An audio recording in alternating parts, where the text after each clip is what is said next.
Yo, welcome back to Sistah Punk Studios. Leave me a like and subscribe if you're just tuning in. And if you're about to say that you're not into anime, you about to get into it tonight. That was a lot more threatening than I intended for it to sound.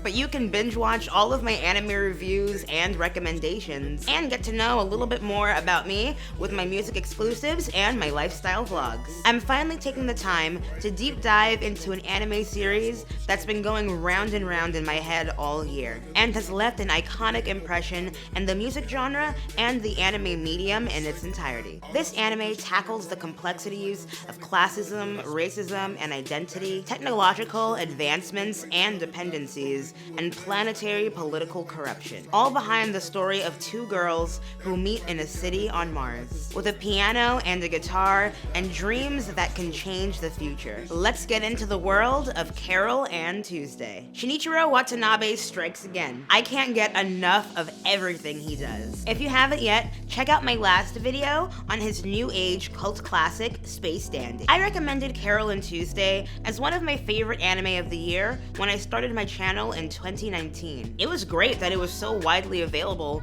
and just got picked up for a contract with Netflix. And you know that my heart melts at the rarity and relatability of having black girl representation as a main character in anime. I doubled up on my recommendation when I added Carole Tuesday to my top music anime of all time, especially for its amazing music composition that was actually tied into the characters' stories and backgrounds and utilized their musical talents. From dreamy acoustic songs and vocal harmonies to shimmering R&B and pop music, all the way to the deep, lingering instrumentals. This soundtrack was so well thought out that there are undeniably some great bops throughout this anime. But the more that I thought about Carole Tuesday and the wild and explicit detail of Shinichiro Watanabe's creations, I knew that there was something more to this city of dreams than just the music. There are intentional conflicts and devices that connect the music and their characters in order to reveal the societal detail of these worlds. Let's examine our main heroines, Carole and Tuesday. Tuesday is a timid daughter of a very wealthy politician who is as serious about her career as she is about her parenting, and allow her children no choices in their dreams or passions. For Tuesday, this passion is playing her guitar and potentially following her dreams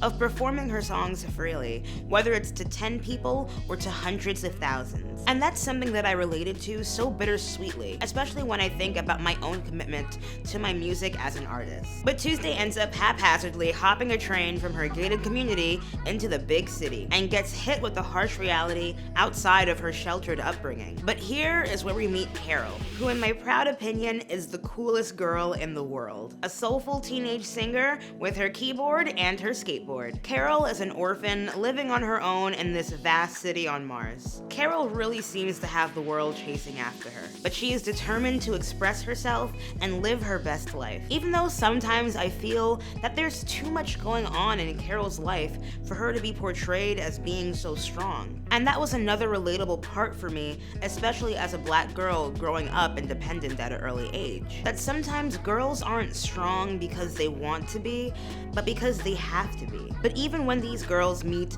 on different paths on the same road, they are enthralled with each other's music and creative liberal spirits, and form a friendship that becomes the music of Carole and Tuesday. On the first watch, it's magical to see this art unfold with every episode, and seeing these characters collaborate. But even in the familiar day-to-day episodes, it made me more curious as to what living on Mars is really like. There are many novelty, futuristic details in this world, from its artificial intelligence to self-driving cars to its automated weather controls. Some have even hypothesized that the world in Carole Tuesday is in the same universe as Shinichiro Watanabe's other futuristic animes like Cowboy Bebop and Space Dandy. But there are a lot more hints to the detail in this world from dialogue with a diverse range of characters. all the way to the larger plot progressions later on in the series, where artistic and political influences begin to clash, revealing the dark underbelly of this advanced society, and this moment of flux in time that could bring light to civilization or throw it further into dystopia. But what never changes is the way that money moves, and how classism and elitism is a dominating force in every society. This modern age brings amazing technology that has changed everyday life, and how our characters perceive it, particularly through the media. In Carole and Tuesday's case, this has even changed the way that music is made. In this reality, most songs are created by an artificial intelligence that creates new music based on algorithms and brainwaves to create the best mathematical hit. Even super celebrities like Artigan, who has mastered this technology to become a world-renowned DJ. But really, a lot of songs are already made this way nowadays in the real world. Maybe not with a super nanotechnology mind-reading computer, but with the way that each hit song is formulated and arranged, based on what's popular now or recycled samples and lyrics that were popular in the past and have been remixed for a new generation. It's also very telling to how many homegrown artists who are just as talented, if not more so, are overlooked in this industry. But this is why Carole and Tuesday are so special, because together they write their own songs. Side by side, we see them vibe with each other and improvise with their instruments, with their voices singing in ethereal harmonies, making music happen right on screen. What ends up happening is something that's truly unique to this world and can't be recreated with the same emotion using artificial intelligence, especially as much as it hits the way they strip everything down on stage and bring us to that intimate moment of creation. What it really made me realize is that this society is starving for innovation, something newer than their manufactured top 40 music. But the media plays an important role not just to distract the populace, but also to act as a window to different perspectives and lives, and send a message that can connect the world. And just as corrupt leaders can take advantage of these mediums, so can people like Carole and Tuesday,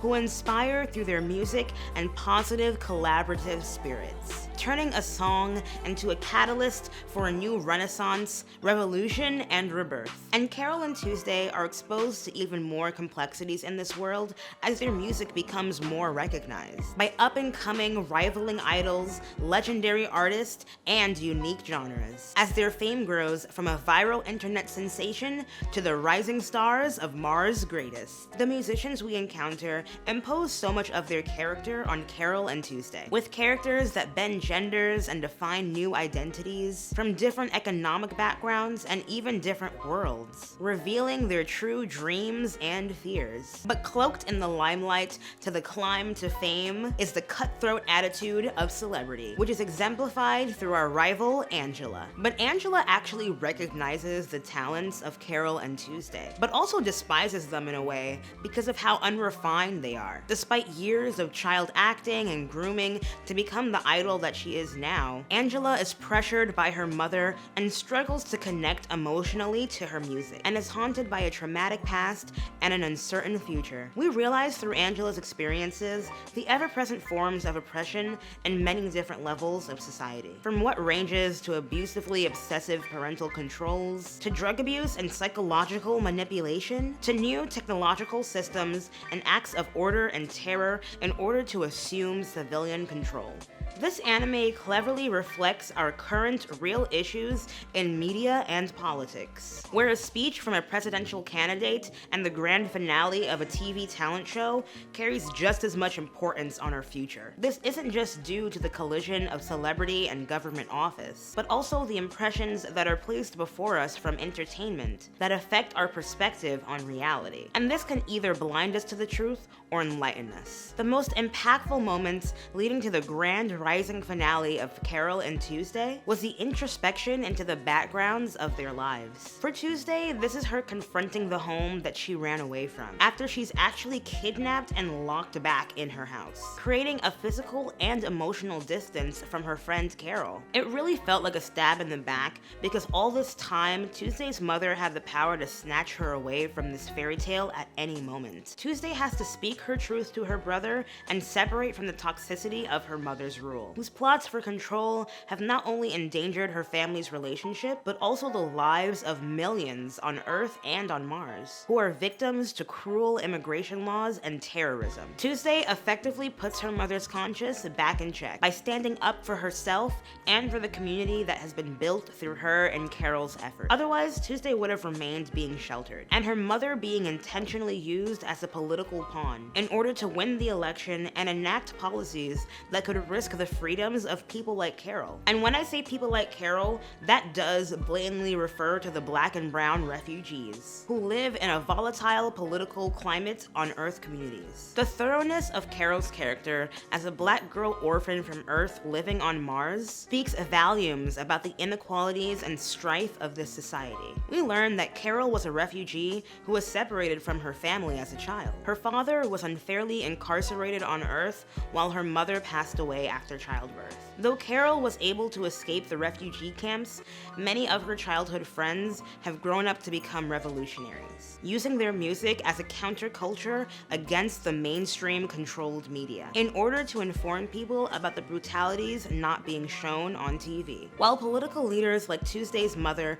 spew Trump-like conservative anti-immigration racist rhetoric that ultimately encourages discrimination and violence against poor, Black, and brown folk. This realization screams clear in the war cry from Carole's childhood friend, Ezekiel, who from his jail cell records an entire music video calling out the oppression and uplifting the people's protests against anti-immigration, police brutality, and government corruption. This has poisoned the media so deeply that policies have been passed to censor and restrict music and art that could incite rebellion. Inspired by Ezekiel's creative call to action, Carole and Tuesday strengthen the purpose behind their music, not just to entertain, but to unite people as it always has, of different genres and generations, different races and different backgrounds, to bring light into the darkness of this world.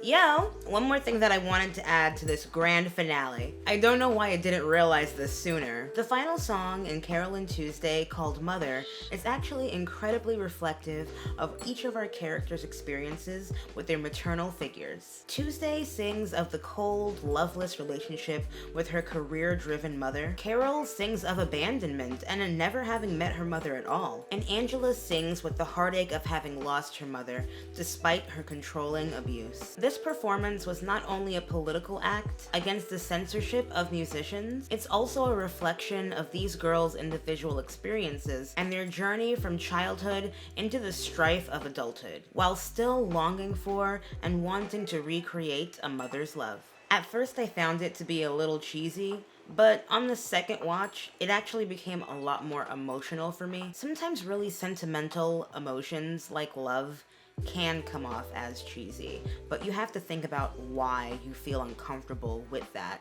Why, when they end a whole series with this song about a mother's love being used as an anthem of political protest, and how important it is that they're kind of utilizing this love ethic instead of an ethic of violence or an ethic of hatred in order to fight against oppression. I think that's pretty radical. Their grand finale unites their rivals and villains and friends to create real change that solidifies their characters as radically creative spirits. Anti-war, pro-diversity, utopian anarchists. Shinichiro Watanabe really expanded the message of this anime by putting in the detail in the background and reigniting the belief that music can change so many people's hearts and minds, all in what seems to be a 7-minute miracle. Thank you for watching my review on Carole and Tuesday, one of my favorite music animes in a detailed city of dreams. Like and subscribe for more anime reviews, my music exclusives, and my lifestyle vlogs. I'll see y'all next time. Peace.